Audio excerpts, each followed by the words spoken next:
চিত্রনায়িকা পপিকে নিয়ে বিস্ফোরক মন্তব্য করে আলোচনায় এলেন ঢালিউড তারকা ওমর সানি। বিস্তারিত শাহিদ আহমদ জান্নাতের টেক্সট রিপোর্টে। ঢালিউডের জনপ্রিয় চিত্রনায়ক ওমর সানি সম্প্রতি চিত্রনায়িকা সাদিকা পারভিন পপিকে নিয়ে দিয়েছেন বিস্ফোরক মন্তব্য।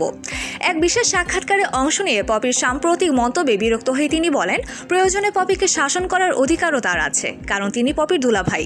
সিনেমা জগৎ থেকে দীর্ঘদিন দূরে থাকা পপি হঠাৎ প্রকাশ্যে আসেন 2024 সালের ফেব্রুয়ারিতে, যখন তার পারিবারিক সম্পত্তি নিয়ে মা ও বোনদের সঙ্গে দ্বন্দ্ব শুরু হয়। তার বিরুদ্ধে জিডি করেন তার মা ও বোন। এরপরে ফেসবুক লাইভে এসে নিজের কষ্টের কথা জানান অভিনেত্রী। সেই সময় তিনি কাঁদতে কাঁদতে বলেন, তার পরিবার তাকে টাকা তৈরির মেশিন হিসেবে ব্যবহার করেছে এবং তিনি কখনো পারিবারিক ভালোবাসা পাননি। তিনি আরও জানান, বর্তমানে স্বামী, সংসার ও সন্তান নিয়ে সুখে আছেন এবং আর সিনেমায় কাজ করতে চান না।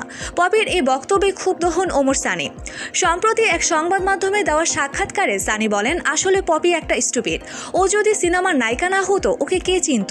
নায়িকা না হলে ওকে ওর স্বামীও কিন্তু বিয়ে করতো না।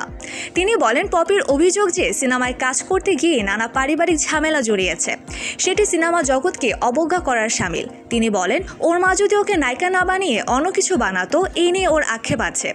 এতে করে সে আসলে সিনেমা ইন্ডাস্ট্রিকে ছোট করছে। ওমর সানি আরও বলেন, পপির এসব আবেগী কথা ফাজলামো ছাড়া কিছুই মনে হয়নি আমার কাছে। এর জন্য ওকে যদি আমার শাসন করতে চাই, সে অধিকার আমার আছে, কারণ আমি ওর দুলাভাই। তিনি আক্ষেপ করে বলেন, গত 4 থেকে 5 বছরে পপি আমার বা মৌসুমীর কোনো খবর নেয়নি।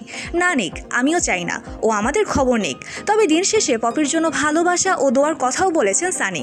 তিনি বলেন, কুলি সিনেমায় আমার বিপরীতে অভিনয় করেই ওর সিনেমা জীবন শুরু। আকবর ভাই ও সিদ্দিক ভাইয়ের হাত ধরে ঢালিউডে আসা। পরামর্শ না থাকলেও ভালোবাসা, দোয়া, স্নেহ সবসময় থাকবে। দুঃখের দিনে যদি ও আমাদের স্মরণ করে, আমি ওর দুলাভাই হিসেবে পাশে থাকবো।